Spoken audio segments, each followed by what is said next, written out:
दोस्तों, Punjabi music industry में कई ऐसे बेहतरीन सिंगर्स हैं जो अपने गाने खुद ही लिखते हैं और इन्हें खुद ही गाते हैं।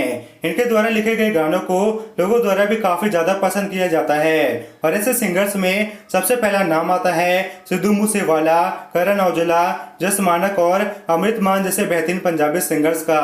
लेकिन आज हम इनमें से किसी भी सिंगर के बारे में बात नहीं करेंगे, बल्कि एक ऐसे सिंगर के बारे में बात करेंगे जिसने अपने 12 साल की उम्र से ही गाना लिखना शुरू कर दिया था और अपने सिंगर बनने के शौक को पूरा करने के लिए इन्होंने अपनी खेती की जमीन तक बेच दी थी, जिससे इनके परिवार का गुजारा होता था। तो दोस्तों, मैं बात कर रहा हूँ आपके पसंदीदा सिंगर आर्नेत के बारे में और आज हम इस वीडियो में आपको इनके जीवन से जुड़ी हुई कुछ ऐसी बातों के बारे में बताएंगे जो आपको शायद ना पता हो। तो दोस्तों, वीडियो शुरू करने से पहले आपसे एक छोटी सी रिक्वेस्ट है कि यदि आप मेरे चैनल पर नए हो तो मेरे चैनल को सब्सक्राइब कीजिए ताकि मैं आपके लिए और भी ऐसी वीडियोस ला सकूं। दोस्तों, आर्नेत की गिनती ऐसे पंजाबी सिंगर्स में होती है जिन्होंने अपने पहले ही गाने से पूरी पंजाबी म्यूजिक इंडस्ट्री को हिला दिया था और अब तक इन्होंने जो भी गाने गाए हैं वे सभी के सभी गाने या तो सुपरहिट साबित हुए हैं या फिर ब्लॉकबस्टर। दोस्तों, बहुत सारे लोग समझते हैं कि इनका पहला सॉन्ग डिफॉल्टर था, लेकिन ये बात सच नहीं है। इनका पहला सॉन्ग था 2800, जिसे इन्होंने 2014 में रिलीज किया था और इस सॉन्ग को भी दर्शकों ने काफी ज्यादा पसंद किया था। इस सॉन्ग को बनाने में इन्हें कितनी ज्यादा मेहनत करनी पड़ी थी वो मैं आपको वीडियो में आगे बताऊंगा। तो पहले बात करते हैं इनके शुरुआती जीवन के बारे में। दोस्तों, आर्नेत का जन्म 15 अगस्त 1989 को पंजाब के मानसा के धर्मपुरा गांव में हुआ था और इनका असली नाम नेतराम शर्मा है। इनके पिता का नाम सतपाल शर्मा है और मां का नाम गुड्डी कौर है। इनका एक भाई भी है जिसका नाम रवि शर्मा है। दोस्तों, आर्नेत बताते हैं कि उन्हें बचपन से ही गाने का काफी शौक था। वे खेतों में काम करते समय और दोस्तों के साथ खेलते समय गाना गाते रहते थे और कई बार उनके इस हरकत के लिए उनके पिता उन्हें मार भी देते थे। आर्नेत ने अपनी शुरुआती पढ़ाई अपने गांव के Kalpana Chawla memorial public school से पूरी की थी और ये पढ़ाई में एक एवरेज स्टूडेंट हुआ करते थे। इनका ज्यादातर ध्यान गाना गाने में ही लगता था। ये अपने स्कूल में होने वाले हर फंक्शन में भाग लिया करते थे और वहां पर गाना गाते थे। आर्नेत ने अपने कई सारे इंटरव्यूज में बताया है कि जब वे अपने क्लास में बैठे होते थे तो वे क्लास में बैठकर पंजाबी सिंगरों के नए नए गाना गाया करते थे और कई बार उनकी इस हरकत के लिए उनके स्कूल के प्रिंसिपल मिस्टर संतोष कुमार उन्हें सबसे अलग बिठा दिया करते थे। उनके स्कूल के प्रिंसिपल ने उन्हें कई बार समझाया था कि तुम पढ़ाई पर ध्यान दिया करो, सिंगर बनने से तुम्हारा कुछ नहीं होगा, लेकिन आर्नेत पर उनकी बात का कोई असर नहीं पड़ता था। फिर एक दिन उनके प्रिंसिपल उनके घर गए और आर्नेत के पिता को कहा कि ये लड़का सिंगर बनना चाहता है तो आपको इसे सिंगर बनाने में इसकी मदद करनी चाहिए। ये सुनकर आर्नेत के पिता उन पर काफी ज्यादा गुस्सा हो गए थे और उनसे कहा था कि उन्हें सिर्फ अपने करियर पर फोकस करना चाहिए। आर्नेत के पिता चाहते थे कि या तो वे उनके साथ खेतों में काम करे या फिर कोई जॉब करे। आर्नेत बताते हैं कि उनके मन में सिंगर बनने का जुनून तब आया था जब वे मेले में जाते थे और वहां पर बड़े बड़े पंजाबी सिंगर्स को परफॉर्म करते हुए देखते थे। मेले में आए हुए पंजाबी सिंगर्स को परफॉर्म करते हुए देखकर वे ये सोचा करते थे कि एक दिन वे भी लाखों लोगों के सामने ऐसे ही गाना गाया करेंगे।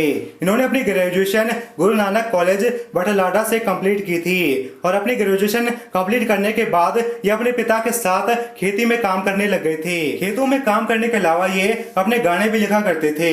आर्नेत ने गाने लिखने की शुरुआत अपनी 7वीं क्लास से ही कर दी थी। उस समय तो ये अच्छी तरह गाने नहीं लिख पाते थे, लेकिन बाद में इन्होंने शब्दों को जोड़ना और अपनी बातों को गानों के माध्यम से कहना सीख लिया था। आर्नेत के पिता पहले तो उन्हें सिंगिंग में सपोर्ट नहीं करते थे, लेकिन बाद में आर्नेत के जुनून को देखते हुए उन्होंने उन्हें सिंगर बनने की इजाजत दे दी। आर्नेत को सिंगर बनाने में उनके दोस्तों का बहुत बड़ा हाथ था। उन्हीं की मदद से आर्नेत ने पैसे इकट्ठे करके अपना पहला सॉन्ग 2800 रिलीज किया था। इस गाने को लोगों ने भी काफी ज्यादा पसंद किया था और जब इसे YouTube पर रिलीज किया गया था तो इसे कुछ ही दिनों में मिलियंस में व्यूज आ गए थे और आर्नेत और उनके परिवार वाले इससे काफी ज्यादा खुश थे, लेकिन उनकी यह खुशी उस समय ज्यादा देर तक नहीं रह पाई।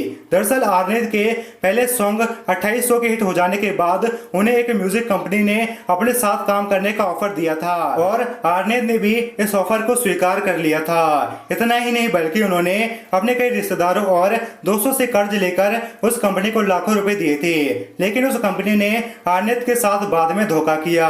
उस कंपनी ने आर्नेत के साथ जो कॉन्ट्रैक्ट साइन किया था वह बाद में उससे मुकर गई और आर्नेत कर्ज में डूब गए। अपने रिश्तेदारों और दोस्तों से जो उन्होंने पैसे लिए थे उसे चुकाने के लिए उन्होंने अपने 2 किले की जमीन भी बेच दी थी। इस घटना से आर्नेत काफी ज्यादा टूट गए थे, जिस कारण उनके परिवार वालों को उनकी फिक्र लगी रहती थी।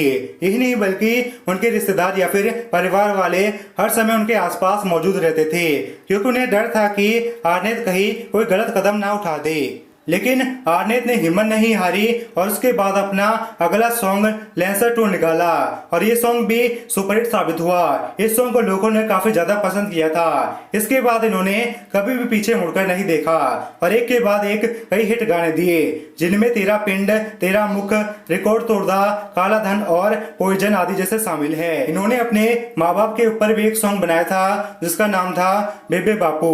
इन सॉन्ग के माध्यम से इन्हें पंजाबी म्यूजिक इंडस्ट्री में अच्छी खासी पहचान मिल चुकी थी और इनकी गिनती एक कामयाब सिंगर के रूप में होने लगी थी। तभी 2019 में इनके करियर का एक ऐसा गाना आया जिसने इन्हें रातों रात सुपरस्टार बना दिया था और एक गाना था डिफॉल्टर। इस गाने में आर्नेत ने अपने साथ हुई उस घटना का जिक्र किया था जिसमें उन्हें उस म्यूजिक कंपनी ने धोखा दिया था। आर्नेत बताते हैं कि उनके इस गाने का लोगों के बीच इतना क्रेज था कि लोग खुद को डिफॉल्टर बोलने पर गर्व महसूस करते थे।